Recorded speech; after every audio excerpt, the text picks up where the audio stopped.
Everything that has a beginning has an end. I see the end coming. And it'll be in about 60 minutes. But until then, you can go to patreon.com/WassesCastProductions. For less than the cost of the loss of the docs, you can support our show as bonus episodes, early access, and the assimilation of your species. Sorry, no, that's just for you. Again, that's patreon.com/WassesCastProductions. Enjoy the show while you can. Take a risk. Take a risk. And I'll show you how to eat the rabbit holes. Why? Why do we do it? Do we believe we're reviewing for something? For more than survival? Do you even know? Is it freedom? Truth? Perhaps peace? Could it be love? Other abstract motivation you used to see slapped on a poster with a mountain? But you must know by now. It's because we're the After Credits Cast, the only film podcast to have been assimilated by the Smith virus and live to tell about it. I'm your host, Aaron Smith, and of course, I'm joined by Ryan Smithdoors. Pay no attention to these weird ticks that we got since we assimilated the last dude. I'm sure they'll go away. I'm sure. We actually assimilated a guy who was a pastry chef. Man, I can make great donuts now. Donuts need love like everything does. No, I'm so sorry. That was too creepy. That was far too creepy. Oh, no. I mean, I guess you could stick your dick in the donut and give it some love if you really want. No, stop. We'd be the worst Smiths. We would bring down the whole organization. Yep. The intro song for the Matrix episodes still continues to be Red Pill, Blue Pill. Good stuff. It's a good mix. Yeah. You can follow us on various platforms down below, including Patreon, YouTube, Acast, Google and Apple Podcasts, Stitcher, TuneIn, Podcast Addict, all that stuff. Google us, you'll find us. iHeartRadio, Spotify, those are on there too. If you wish to follow the White Rabbit down to our email address, you could send us all kinds of questions, like why we do this, or how we do this, or when we'll do this. Ryan, where can they email those questions to? They can email us at literal Deus Ex Machina at excuse me. That's evacstation@gmail.com. Indeed. No surprise, you guys have listened the past 2 weeks, and you've also seen us re-upload a video that ties into this. You already know what we're talking about today. It is Matrix 3, and if the schedule holds out right, next week you'll be listening to us talk about Matrix 4. Happy New Year! It's coming! Haha! But before we are taken over by the machines in 2022, let's talk about this episode's movie. Our journey into the Matrix is almost done with just 2 more stops to go. First up is 2003's Matrix Revolutions. Written and directed by the Wachowski duo, and the film has earned a worldwide total of $427 million, which is about 3 times what it cost. Very good. Good return. Not bad. The cast includes names you're all familiar with, but we're going to read them anyway because that's how we do our job. Lambert Wilson, Hugo Weaving, Richard Sydenham, David Roberts, Rupert Reed, Jada Pinkett Smith, Harold Perrineau, Harry Lennox, Nathaniel Lees, Christopher Kirby. Is that Lackey? I think it's Lackey. Lockie Holm, Nona Gay, Esu Davis, Colin Cho, Ian Bliss, Monica Bellucci, Kate Behan, Helmut Bakaitis. That sounds right.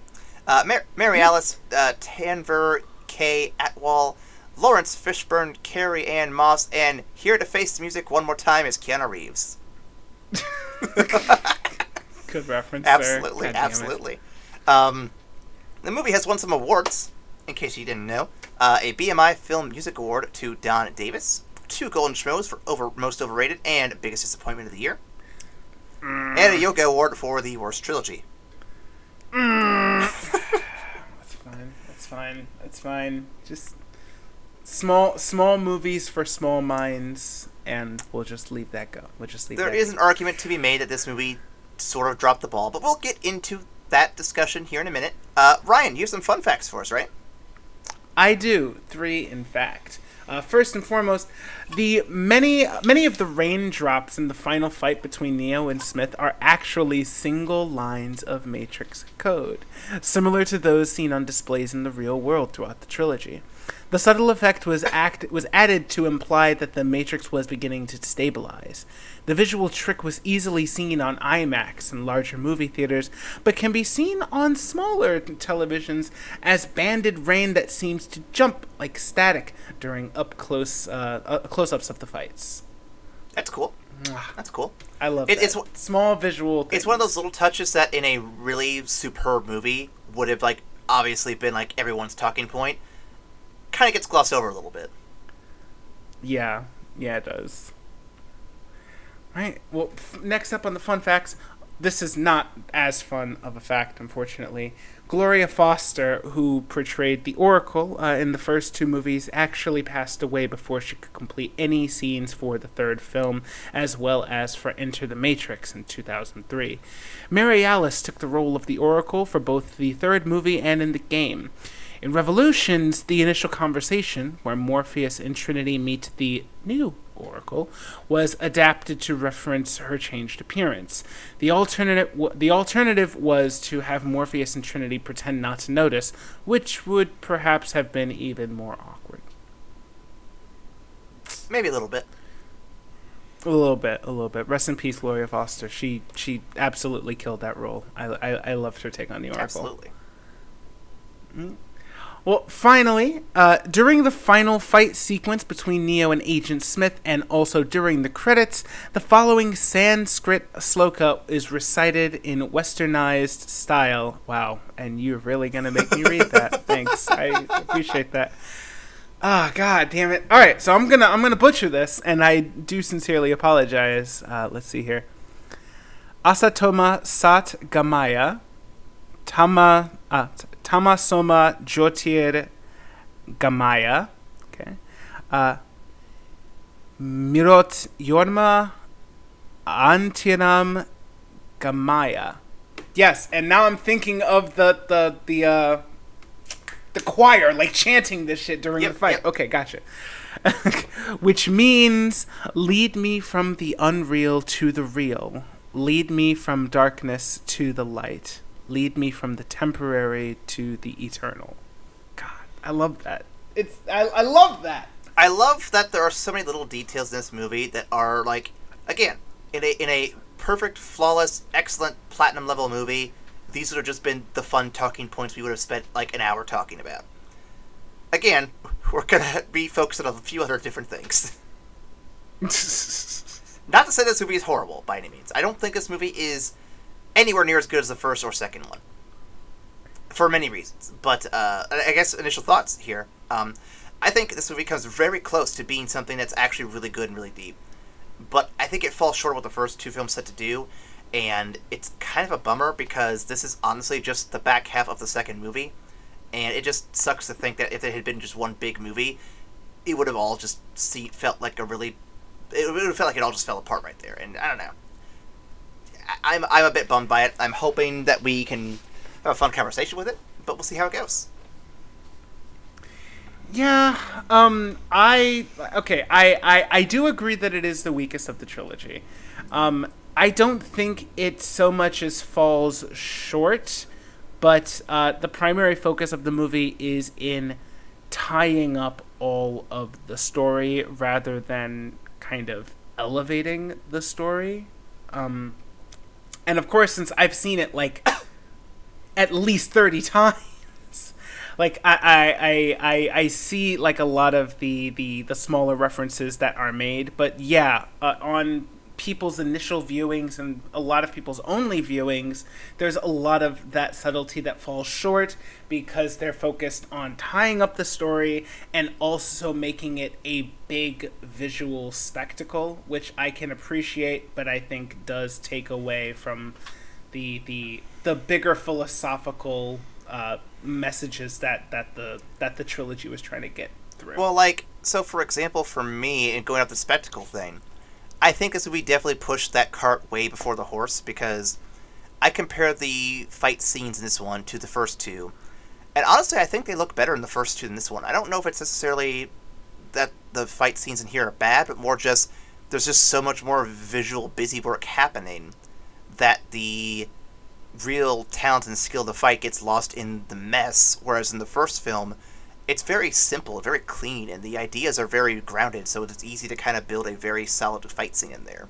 And the second film just kind of steps it up a little bit. Not a whole lot, but enough where it's like, okay, so you've seen what we've done before, now we're going to kick it up a notch, where things are going to get a little more risque, a little more dangerous, but it's still going to be pretty easy, or at least simple to follow. This one, it's not so much that they're difficult to follow, but it just felt very... It's kind of the same issue I've seen in other movies where, like, the hero and the villain can fly around while they fight. There's no weight to their movements, there's no weight to their punches, so none of it feels like it has an impact, and the fight just feels less impactful because of that. If you get what I'm saying. Yeah.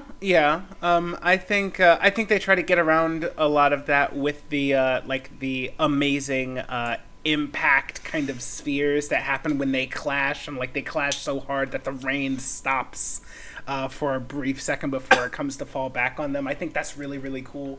But you're right. A lot of the towards the ending of that airborne sequence, there's not as much oomph in the fight than when it was on the street or when it was in that abandoned building and they're actually like throwing each other into the walls. Like that does make sense. And I get you can't just do that every film. You have to escalate a little bit. But I feel like this didn't escalate in the smoothest way. But we're getting too deep into review. Let's.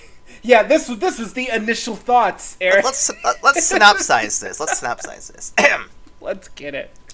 Fresh off the heels of the last movie in the series, but no, the last one we recorded, or wait, hang on. Not? Oh yeah, that's supposed to be not. I must have typed this way too fast. Let's rewind there. Fresh off the heels of the last movie in the series, but not the last one we recorded or uploaded, Neo is trapped in limbo with some programs trying to escape with their quote-unquote daughter because the Matrix may deem her as a useless program. A program, known as the Train Man, then arrives to take them, but refuses to bring Neo because the snooty French program told him not to. But Trinity strikes a suicidal deal of sorts, which gets Neo a pass after all. Oracle then tells Neo that the Matrix and the real world are at risk by the rogue Agent Smith. After Neo leaves, the Smiths invade and assimilate everything, including the Oracle, granting Smith the powers of precognition. Sort of. Back in the Not Matrix, the crews of the two downed ships from the previous films make a plan to escape. Neo wants one of the ships to go to the Machine City where he thinks he can end the war. Despite the odds being totally against him, Niobe agrees and gives him the Legos. But Bane, who has been infected with the Clasmithia, fights and blinds Neo. But Neo's powers have grown because he can now see flaming outlines of everything for reasons and obliterates Smith in the real world. We return to the B-plot where Morpheus and a dozen side characters return to Zion through some tunnels deemed too twisted for a human to pilot. Niobe does it anyway, getting them to Zion just as the invasion is taking place. Also, everyone is dying because there are too many machines. The invasion suddenly comes to a halt when Neo strikes a deal with the machines. Let's go back over to plot A. The Legos is attacked by the Machine City defenses, and Trinity is presumed killed when the ship crashes. Neo finds the machine leader and warns of Smith's power. He offers to stop Smith in exchange for peace. He is given access to the Matrix one more time. Fighting happens. Neo is victorious eventually through the power of energy bending. The Matrix is rebooted. Humans are given the opportunity to leave the Matrix if they wish. The Oracle, now alive, thinks Neo was likely to return, probably in about 16 years and after a pandemic or two. Jesus.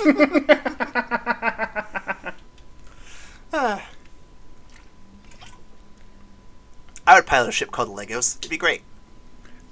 It's the logos! God damn it. You could take it apart so much easier and then just rebuild it somewhere else. It'd be great. Oh, God. Well crafted, sir. Joke well crafted. I like that. Joke well built. Oh, I get that reference. So, Ryan, objectively, what went wrong with this film following the events of Reloaded, and what would you have done differently, or what did you expect to happen?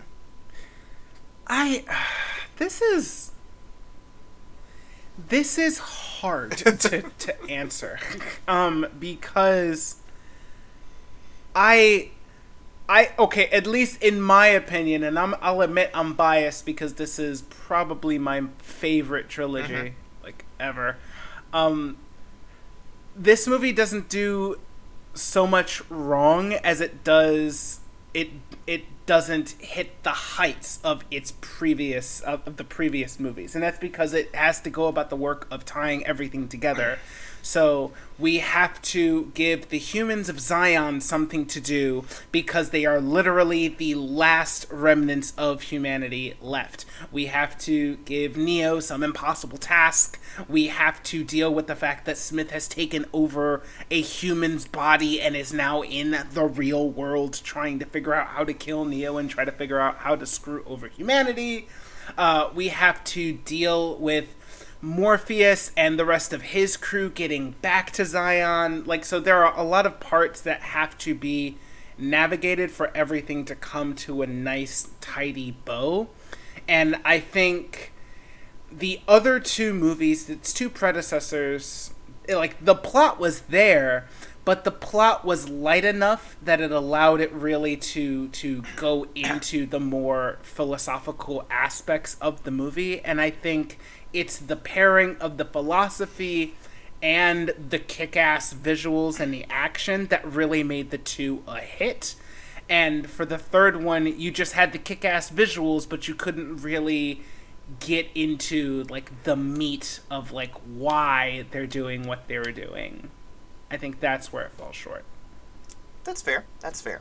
I suspect part of it is, again, one of those things where trilogies always do, is I think this movie might have tried to go too big too quick. I'm not saying it can't go big, but following the same path as, say, Spider-Man 3, or Dark Knight Returns, or I'm trying to think of another trilogy that sort of fits this mold, but the idea I've seen in a lot of trilogies is every film in the series gets a bit bigger in its concept, in its content, and some films pulled off better, but, like, for example, Spider-Man 3 had villain bloat. You had 3 villains instead of just 1 or 2, and it made it really difficult to have anyone stand out as a real character. Or in Dark Knight Returns, it spent a lot of time on what I guess I would call tone setting, and a lot of... There's a lot of in between the big events, and a lot of logical gaps are kind of just left there instead of filled in, and I think it's trying too hard to make a message rather than tell a story. And in this scenario, I think it might even be the opposite problem, where, like you said, it's trying to tie up all the loose ends, and thus the philosophical bread and butter that made the first 2 films something very interesting to talk about is kind of lacking, because it's more focused on the action, on the narrative, on the plot, and that's not bad, but you still need to give this movie time to breathe, to delve into the philosophical stuff, and it just doesn't get that. Instead, it's focused on big CGI-laden fight scenes, or big last stands in a dock area with characters who are not as familiar or invested in as we are with Neo, Trinity, etc., etc. So I think it's a lack of focus and trying to broaden the scope just a little more than what it was ready for, I think. Yeah, I agree. I think if I had to get rid of anything in this movie, and this pains me to say it because I really like what I'm about to say, but I think if I had to get rid of anything in this movie, I would take out Zion fighting the machines. I think visually it looks boss, and I think the idea of humanity fighting its last desperate fight against the machines is something poignant, but the movie doesn't give the necessary narrative fuel for it to be as poignant as it means. Like, think of it this way. It's alluded to, or it's explained by the architect towards the end of Matrix Reloaded that Neo not going to the source and starting the whole cycle over again causes a system failure that kills every human not associated with Zion. Every human still plugged in that they haven't saved is killed because he goes to save Trinity. So Zion is literally the last of the human race. But because they don't really give that the narrative weight that it needs, you're kind of not as invested in Zion. It just looks like a cool, like, humans in mech suits against fucking Robo Cthulhu's just running around and killing people. You know, like, it's cool, but it doesn't have the narrative impact. But doesn't that contradict the end of the movie where they say that the humans have a choice to stay or leave? Shouldn't they all be dead if that's the case, or did they end up saving him somehow in the end? Oh, so when the Oracle says, "What about the others that want out?" She's not talking about the humans. She's talking about the exile programs. Oh, like okay. Then I misinterpreted that one then. Yeah, no. After Reloaded, like, literally all of humanity is just Zion. It's just Zion and Neo and his friends. No, I didn't remember that at all. Shit, yeah, they needed to give that a lot more attention in this one if they wanted that to mean anything. Yeah, right? Shit. So had it been like, if you removed the the big action sequences and seeing Zion gear up for war, and like, because that takes up a good portion of the movie, you could have Neo kind of wandering through the Matrix and seeing it like empty and desolate. You could see just like millions of people just dropping dead, after, like, as soon as he opens the door or something at the end of Reloaded, like something that gives weight to his choice to save Trinity, because he chooses to save Trinity over 99% of the human race. That needed to be bigger. Yeah. And had we not had humans versus machines as like a good hour of this movie, we also could have delved into the ramifications of that. We could have gotten more of the philosophical debates that this property is known for. That could have given it a bit more time to breathe. We could have had him actually explore the machine city a bit, kind of dealing with his newfound powers now that he's able to interact with the machines outside in the real world. How the fuck a machine program that's made into a person, which is Neo, has physical powers in the real world. That would be something that would be really, really interesting to go into, but we couldn't do that. I think the thing I would cut out, and I know this sounds a little strange, but it reminds me of the Jabba the Hutt rescue stuff from Return of the Jedi. I would probably cut out the Merovingian stuff in the beginning. Really? I don't think it has a lot of weight throughout the rest of the film, and it really is just kind of a distraction to get Neo back to start the plot.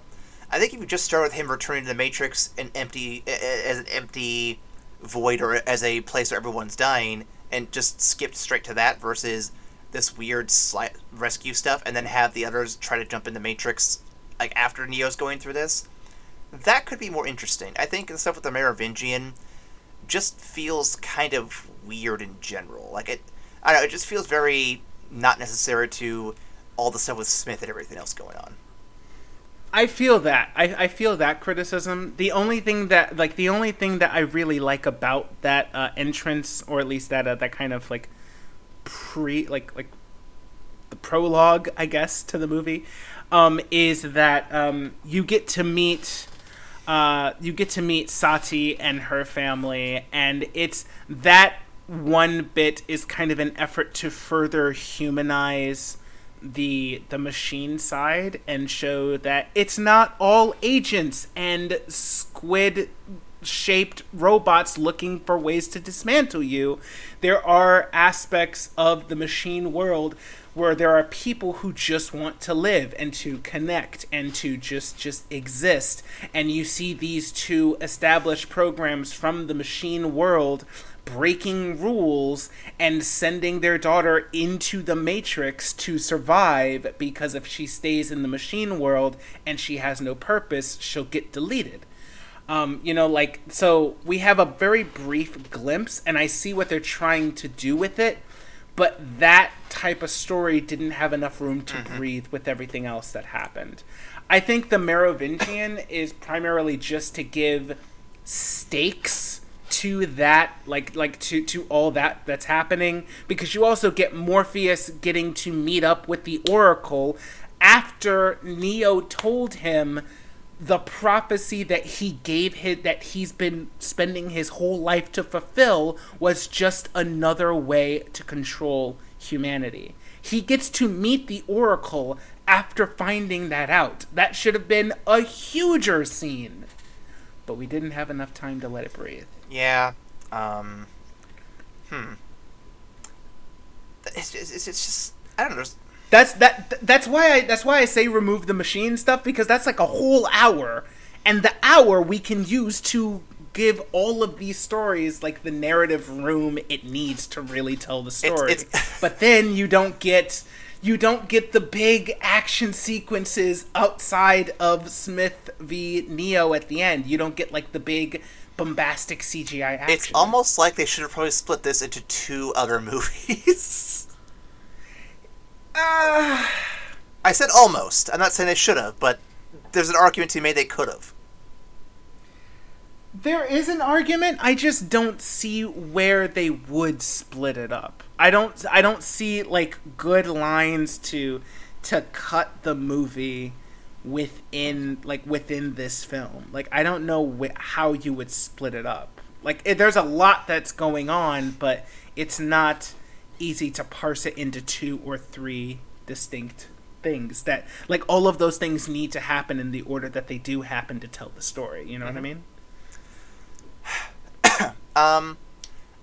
Okay, so let's jump ahead a little bit here, because we talked about Merovingian, we talked about Sati. I guess I want to go back to Sati real quick, because you said that she's used to help humanize the machines. Now, my recollection of Reloaded is a little light. But was there any attempt at that in the second film? And if so, and if not, wouldn't it have been a better time to bring it up is then, so you could start planting those seeds there, so that way it's already kind of an accepted concept in this film? So the seeds are planted of of the plight of the machines as well, because you are introduced to the concept of programs who also live in the Matrix. You find out it's not just humanity that's plugged in. There are other programs that live in the Matrix that are in charge of various functions of the Matrix. So we meet Seraph, who is like this protector program of some sort, but who is in exile. Like he broke from his programming like Smith, and is doing his own thing. He's now living in the Matrix, and his sole mission at that point is to protect the Oracle. You find out that the Oracle is a program, and you find out that there are programs in the Matrix doing a bunch of things, but the ones that have broken from their programming are the ones that you hear about in myth and whatnot. So they introduced the concept, but it's really given to you through the lens of programs that we now know, that we've already been introduced to, and that are these big important figures in the Matrix. Sati and her family are really the ones that they bring it down to a more human level, because they're not like big players in the game. They're just people. They're programs, but they're just people who want the best for the ones that they love. So the concept is introduced, but they don't really get to the nitty-gritty of it until the third movie, and even then they only give it like 5 minutes. So the fact that was lost on a lot of people is not surprising at all. Yeah, there's some interesting structural decisions made that don't quite fit, and I would love to have been behind the scenes to see why they made the decisions they did. Such. Yeah. I mean, what's also really cool is that Sati's father, you actually see him in Reloaded when they get to the Merovingian for the first time, and they go to the restaurant to meet him. You actually see him as one of the people in the restaurant. He's there to make a deal with the Merovingian to save Sati. I like that reference. I like they don't call a lot of attention to it. But yeah, I do think that this existence of normal human-level machines or programs or what have you probably should have been addressed sooner or given a little more weight. But there's just so much the last film's trying to do, and I just can't. And it's just crazy how much they try to stuff into it. It's a lot of plate spinning, man. It's a lot of plate spinning. It's a very Spider-Man 3 problem. Speaking of weird decisions I don't quite understand, was turning Agent Smith into a mad cackling lunatic the right decision for this character? Or was there a better approach that could have been made? Well,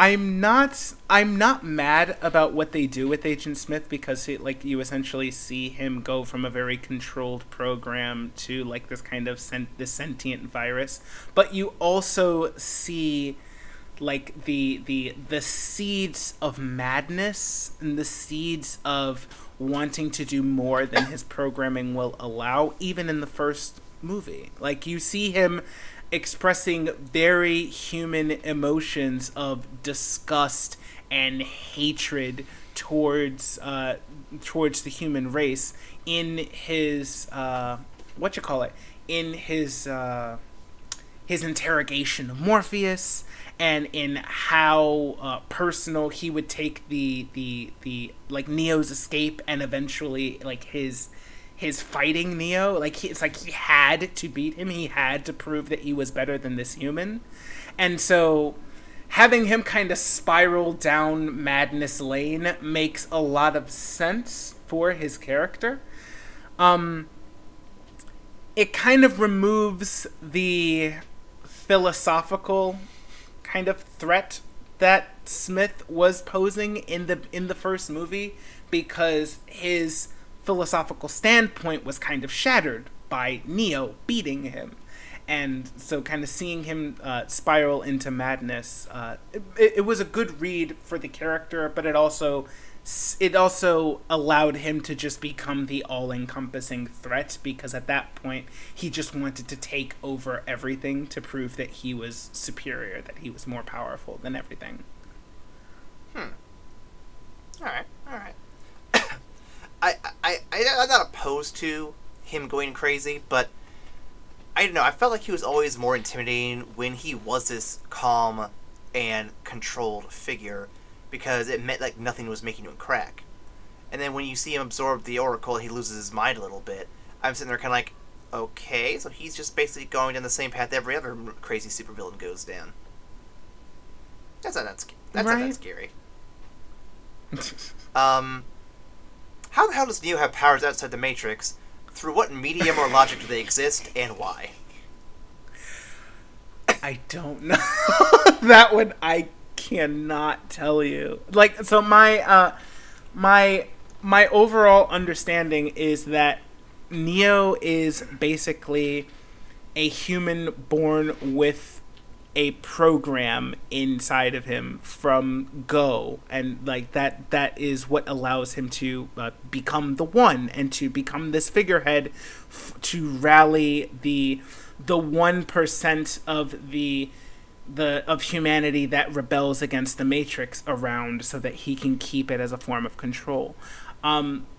So essentially he's a human with a program embedded inside of him, is like my best understanding for it, which is why he's able to see the power of the machines like when he's blinded and why he's able to like actively affect them in the physical world. This is honestly the best explanation I can give you. None of this shit is rooted in research. It's just from me having watched the trilogy like 30 times. This is my understanding of it. I kind of like the theory I've read. I'm sure there's no weight to it, but I like the theory that this is just another layer of the Matrix for the people who escaped the first layer, and this is just kind of to placate them, to make them think that they're, safe, they're free, when really they're not. They're just in another layer of it, and they're still part of the machine.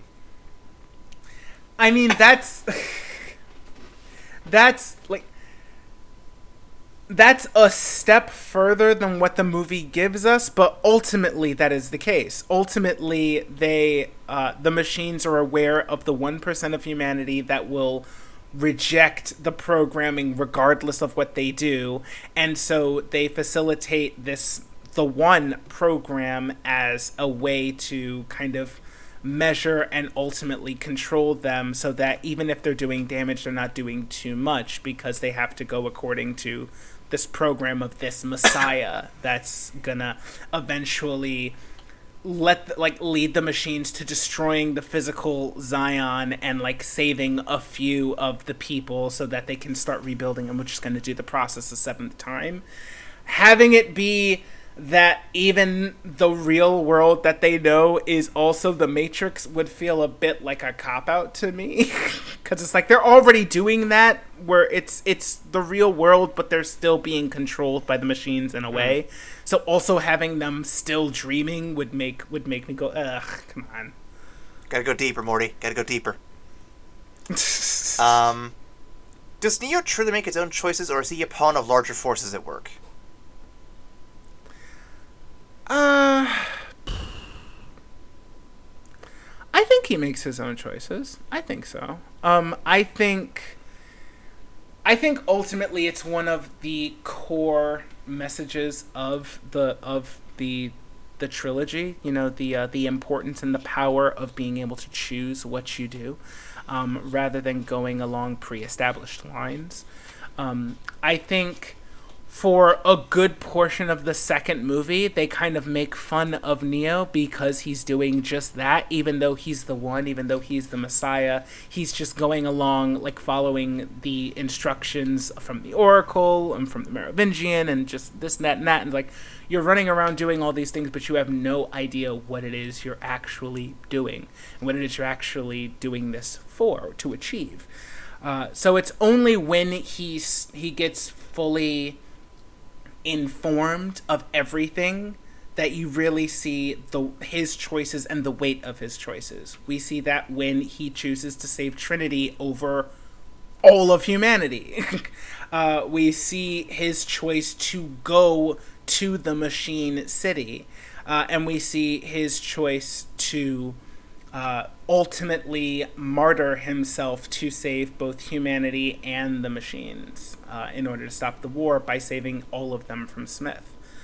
So yeah, I think for a good portion of the first two movies, you don't see him really making his own choices. Except, I mean, in the towards the last one, he's also making choices, because even though Agent Smith is fucking unkillable, he starts to believe in himself enough to actually want to stand against him, and that's how he ends up discovering his powers, by doing something that logically looks impossible. But there's a difference between knowing the path and walking the path, and that power lies in his choice to do what he thinks is impossible. But I guess the question I want to get to, though, more specifically, is how do we know these aren't the machinations and string pullings of characters like the Oracle or the Architect, who seem to be kind of not running the show, but more they seem to be the ones influencing the events that take place, and ultimately guiding Neo towards the choices he's making?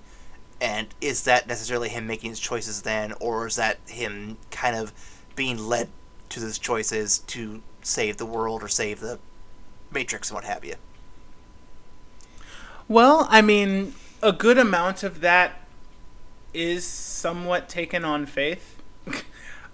because it's alluded to that the Oracle, the Oracle's the root of her programming is essentially overseeing the choices that people make. And she's seen as an oracle not because she can see the future, but because she sees the choices that people have made and the choices that they will make. And the way she chooses to exploit her power is just by telling them exactly what they need to do to try and understand the choices that they're making. In the second one, she says, you didn't come here to make the choice, you've already made the choice. You're here to understand why you made that choice. And that's as Neo starts to develop the sight, looking at the world without time, he's starting to do what she does. He's starting to see the choices that will be made by him and ultimately beyond. And that's kind of what kind of leads him towards those powers beyond. But the basis of that has always been that the choices are Neo's. It's just that he's already made those choices. He just has to understand why he does it. That's fair. There's a big reason why The Matrix Reloaded really started fucking with my head in college, because when I had questions about free will, they were just like, what if it's this? And I was like, oh shit, that's actually really good. Hold on. Oh god.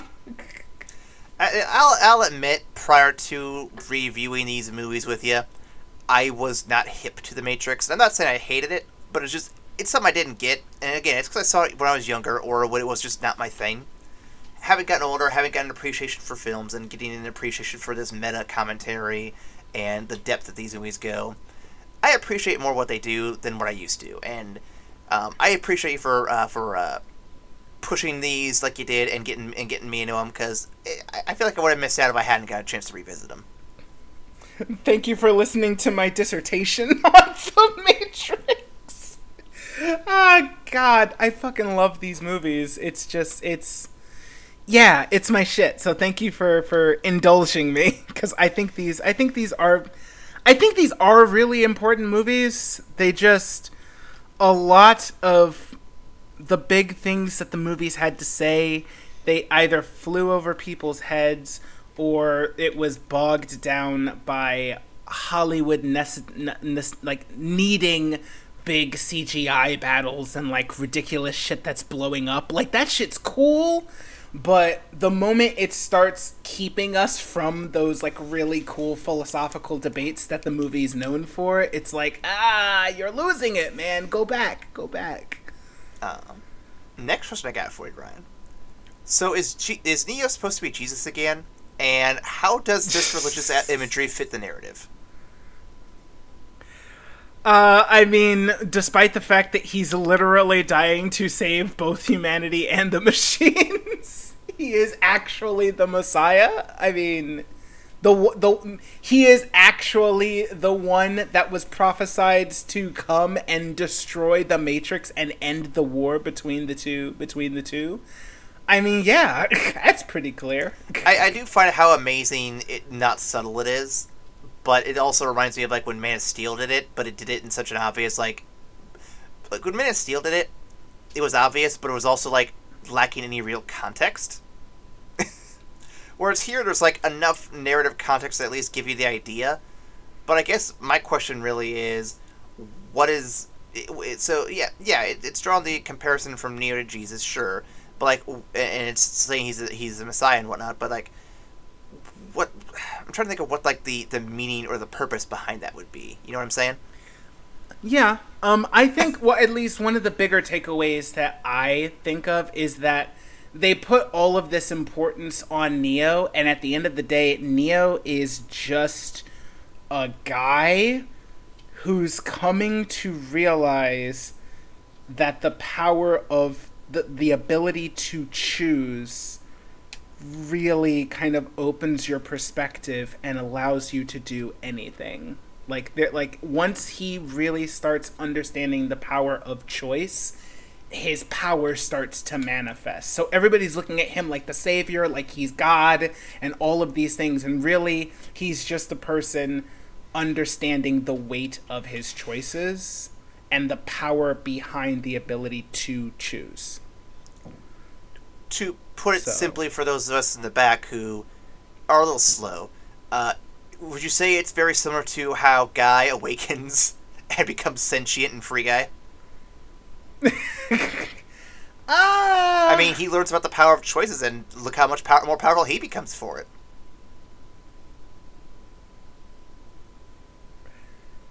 You know, that's actually a really good analogy. That's actually a really good fucking analogy. Yeah, I can't gainsay that. That's actually really, really good. Yes. Yes, sir. No wonder I loved Free Guy. God damn it. We're going to retroactively give that another platinum there. Just you wait. Can I give it a double platinum, please? Final two questions here. What do you make of the final battle between Smith and Neo? Was it worth the build-up? Why or why not? It was cool. It was really cool. That's really all you get. It's I think as a final battle, visually it's really stunning and absolutely borrows from like 10 different anime in terms of like the fight and like these guys flying in the rain and just like the two gods battling in the sky. It's just like, it's cool. It's really, really cool. But what's always drawn me to their conflict is the philosophical differences between the two of them. And you see them try to inject the fight, or at least like towards the end of it, with like Smith's whole diatribe is just like, oh, you're like, why are you getting up and fighting? You know you actually can't beat me. What's the point? And da da da da da. And he starts attacking all of the things that he could possibly be fighting for. It's just like pure nihilism in Smith's eyes, and it's refuted by the fact that Neo chooses to fight, even though it seems impossible. He chooses to continue, and just the choice alone puts him almost at Smith's level. It's almost like choosing to fight for something is immensely more powerful than thinking that everything is meaningless. Like, your ability to choose and to fight for the things that you believe makes you as powerful as the people, like even more powerful than the people who don't believe in anything. Maybe that veers into anti-atheism. I have no idea, but I think just as a pure philosophical debate, that's cool. I just wish we got more than 2 minutes of it at the end of like a ridiculous fight scene. That's what I mean.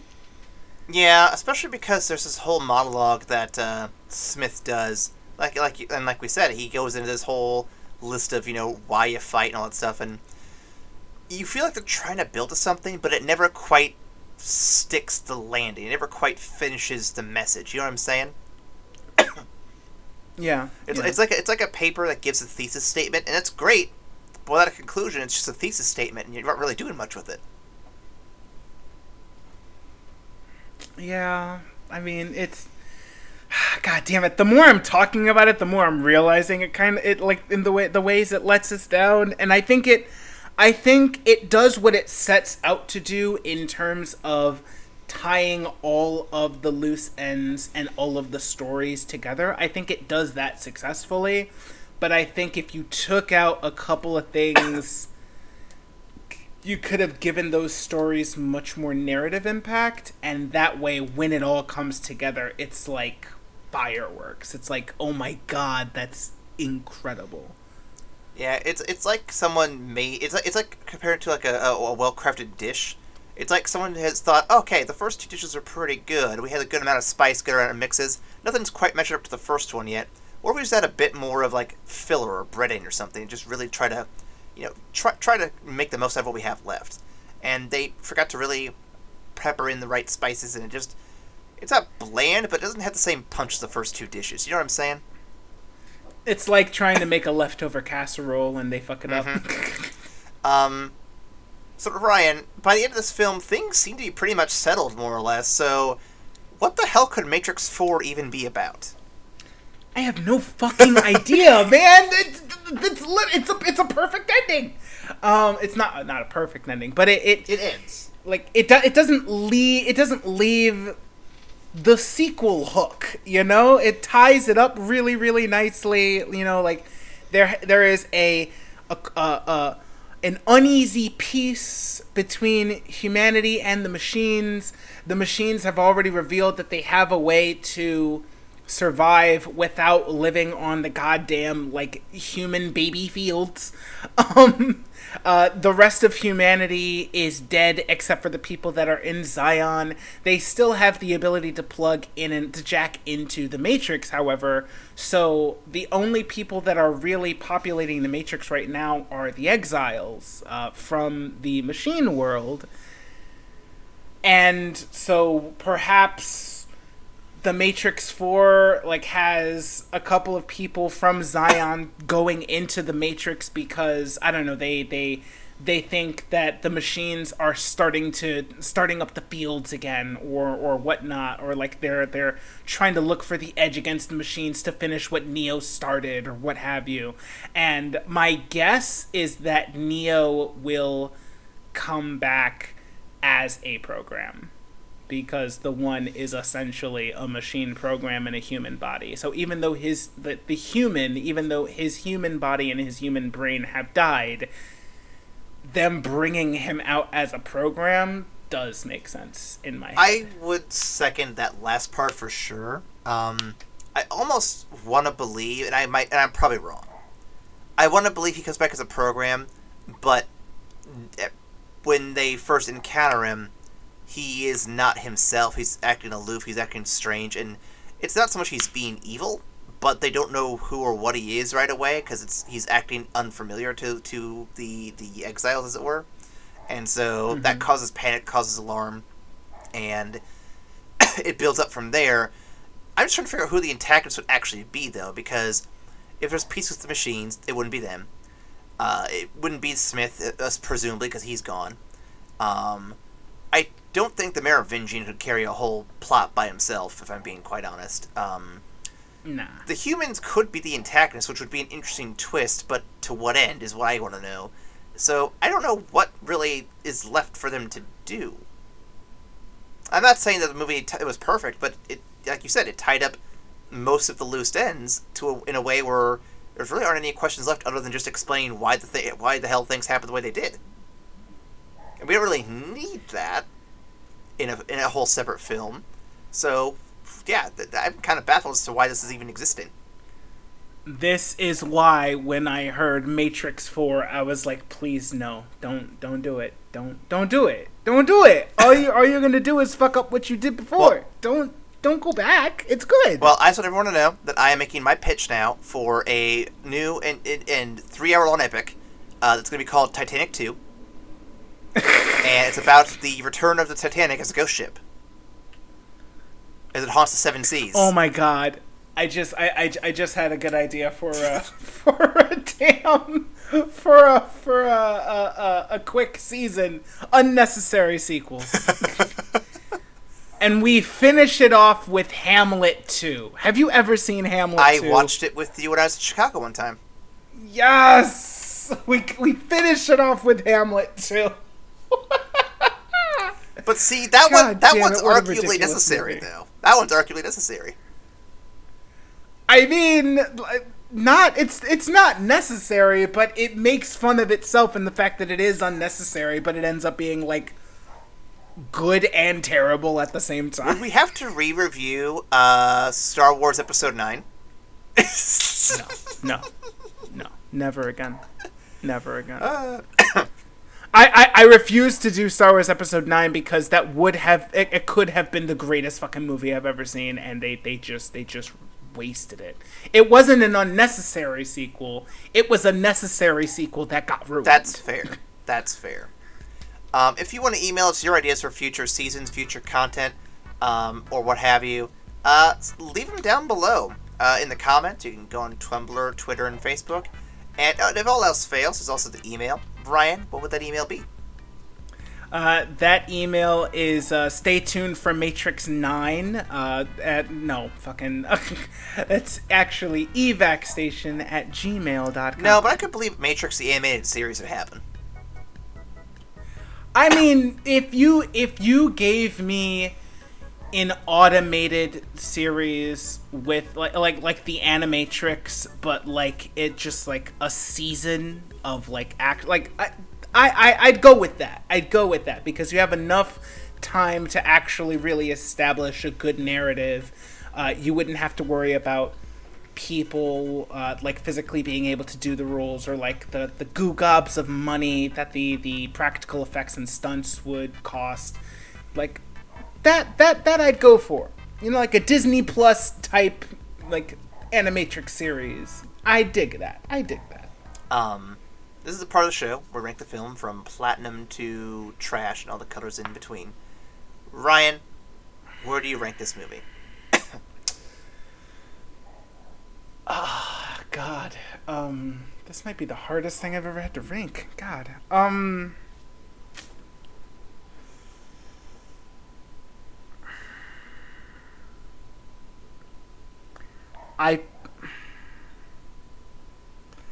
My initial thought says silver. I'm trying to see if there is any reason for me to give it a bronze. I don't think so, because again, it's not that the movie is bad. It's that the movie had the potential to be better. But by doing that, you would have to give up some things that I actually really, really enjoy.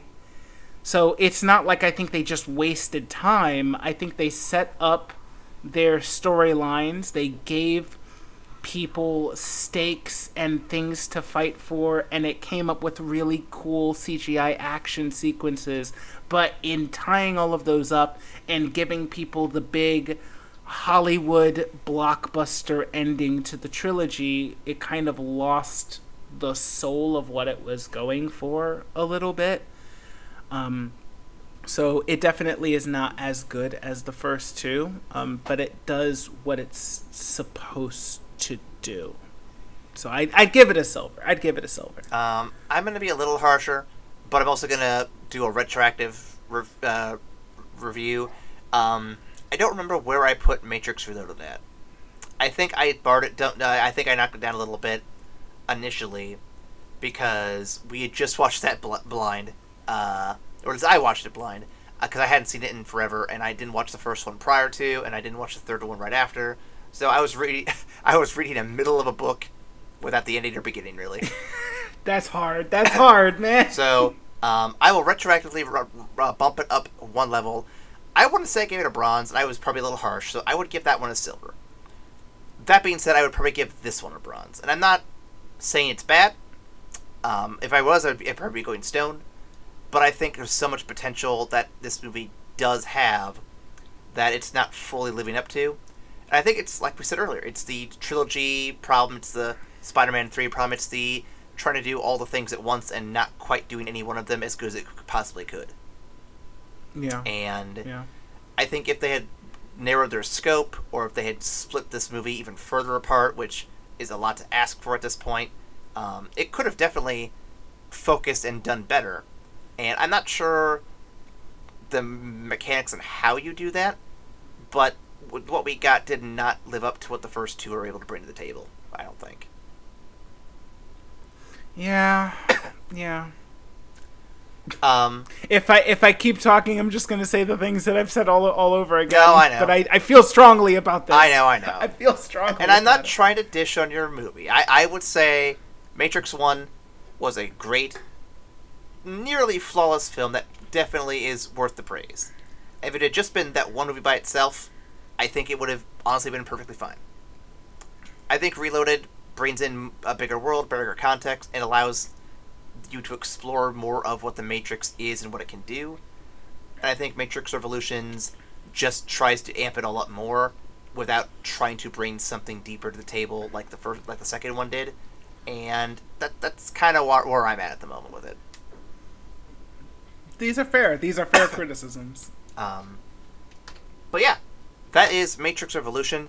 Tune in maybe next week when Matrix 4 may be done. We don't have a trailer yet. We don't know anything about it. We just know it's supposed to exist at some point. So it may be next week. It may be some other time. But until then, what we can tell you is you will see us after the credits. Bye.